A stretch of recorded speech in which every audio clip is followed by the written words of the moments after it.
सो भाप लेने के लिए, स्टीम लेने के लिए कई लोग स्टीमर से करते हैं, इससे भी अ, टेबल पे रख के, टॉवल रख के केवल मुँह के लिए, केवल चेहरे को ढक कर या ग्राउंड पे कैसे भी।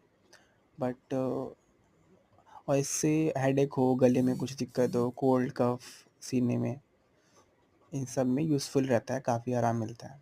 मेरा प्रेफ़रेंस ये रहता है कि भगोने में ऐसे रख कर और बिस्तर पे सिर्फ़ चेहरे के लिए नहीं, पूरी बॉडी को कवर करके, तो इससे ज़्यादा आराम मिलता है और जल्दी असर करता है। और हाँ, कोई क्वेश्चन वगैरह इसके अलावा हो तो आस्क मी इन कमेंट्स। फ़ैन बाकी यूज़ करना हो तो धीमे ही रखें, अदरवाइज़ पॉसिबल हो तो ना ही यूज़ करें।